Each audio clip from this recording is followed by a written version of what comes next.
Hello, this is Scott McDonald, and welcome to the Perfect Place to Put a Practice podcast. Now, there are likely some good doctors who would just like me to tell them exactly where to put a practice and have done with it. Wouldn't that be just great? Well, unfortunately, I can't do that for everybody. But this session is going to discuss a topic not limited to where to put a practice. It also deals with circumstances of opening a practice or purchasing one. Additionally, it can provide you hints on what to look for in a practice, or rather in a place for your practice, that has most potential and will help you avoid places without it. But I will warn you, this will get a little complicated because we're going to deal with the topic of dental and medical economics. Now, at the time of this recording, the Federal Reserve has announced that it will shortly start a series of interest rate hikes over the next 2 years or so. If the rates increase, it will influence how much you are going to have to pay on a loan by making it more expensive to borrow money. Now, for nearly a decade, the Fed has kept interest rates near zero to encourage business activity. The assumption is that if the economy is not growing, low rates will encourage investors, including doctors, to accept more risk in their business. Now, according to some economists, this should have a snowball effect of increasing investment and other wealth-generating behaviors. At least that is the theory. What your lender may not have explained to you is that when rates are very low, banks and other lenders are inclined to offer smaller loans, and even then only offer loans to those who only have great credit. That's because the lenders are undertaking greater risks with their money when the interest rates are low. When rates go up, lenders are inclined to offer larger loans and to offer them more freely. This brings us to the real meat of this podcast session. The Federal Reserve is going to set its rates higher because it looks as though the economy is doing better. They will point to increased wages, higher rates of employment, and an improving labor participation rate. In short, there are more people working or looking for work. At least that is what they say in their news releases. But you see, the truth is they're using one metric in particular to show that the economy is improving: the Consumer Confidence Index, or CCI. Now, it is certainly true that the CCI is important to practices. There's a lot of evidence to suggest that during the Great Recession between 2008 and 2014, fewer people were going to the dentist. And when they did go, they spent less money out of pocket than before. Further, getting patients to accept a full treatment plan was difficult, and getting more so. It was not necessarily because people had less money in their pockets. On the other hand, there definitely was a decline in consumer confidence. Now, by definition, the CCI is an indication of the degree of optimism or lack of optimism on the state of the economy that consumers are expressing through their activities of saving and spending.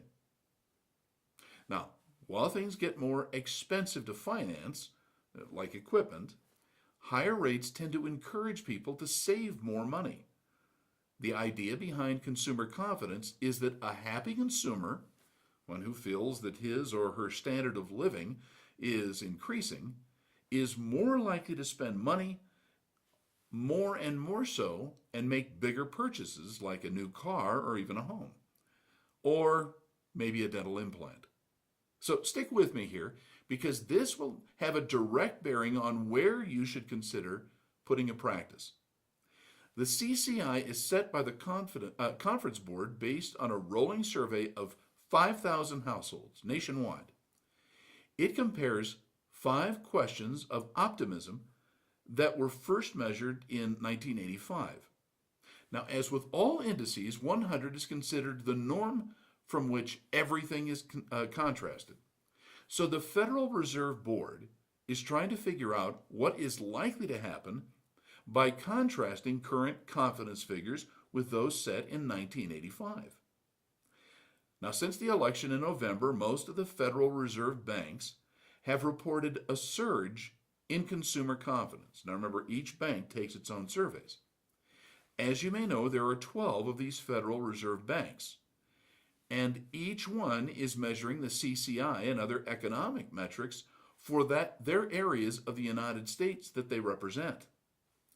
Each of them is trying to determine the measure of optimism of the current and future feelings regarding the economics in the local areas or regions. Now, rates of the Fed and policies regarding economics are set at big meetings of the nation's Fed governors. Now, what does that have to do with you?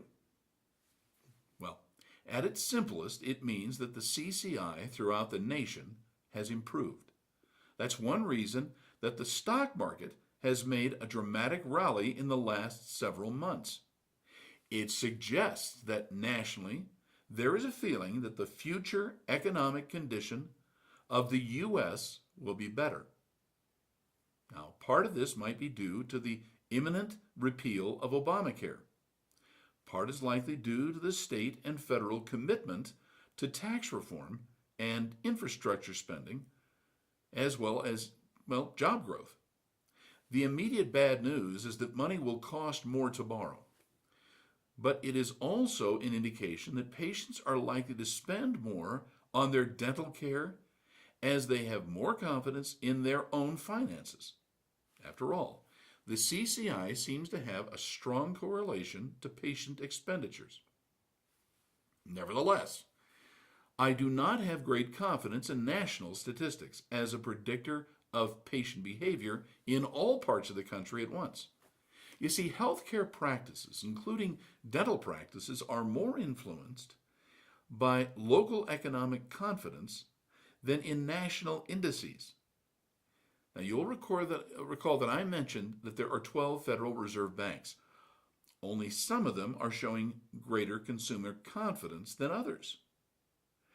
One of the reasons for this is that the local regions are helped or hurt by the local CCI, by tax policies and other market factors.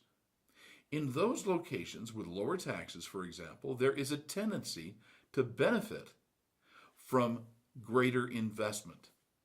More homes can be built. More businesses can be started. Payrolls go up. At Dr. Demographics, we track all these factors along with demographic trends such as population size, competition ratios, and age. At the same time, in some locations, the local economy may diminish and stagnate, which is often predicted by a diminishing CCI.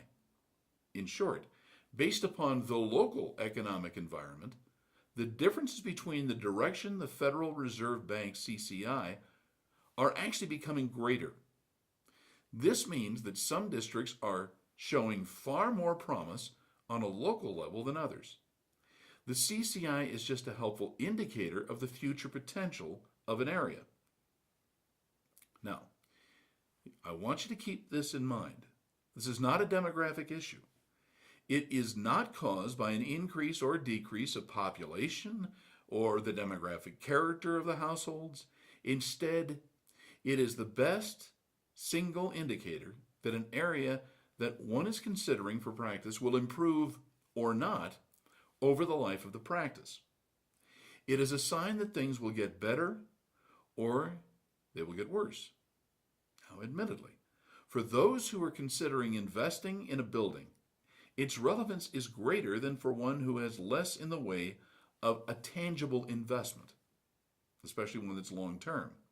And for this reason, we at Dr. Demographics track the Reserve Bank regions and their various confidence scores, even though we wish we could get data in a more, timely fashion. They don't give this to everybody right away. But you have to keep in mind that it is not the assets of the various banks that are at issue. For example, the New York Fed Bank is by far the largest at more than $2.6 trillion, while Minneapolis with $33 billion is the smallest. Rather, it is the CCI score that each bank tracks that will count in predicting economic health and growth. Now, don't you feel smarter now? This is Scott McDonald. You have been listening to the Perfect Place to Put a Practice podcast. I would like to invite you to visit us at drdemographics.com and let us help you find where to open your primary office, a satellite, or a second location. We're trying to stay ahead of the curve, make sure you get the facts that you need, and to keep this at a reasonable price and help you move ahead. And thanks so much for watching.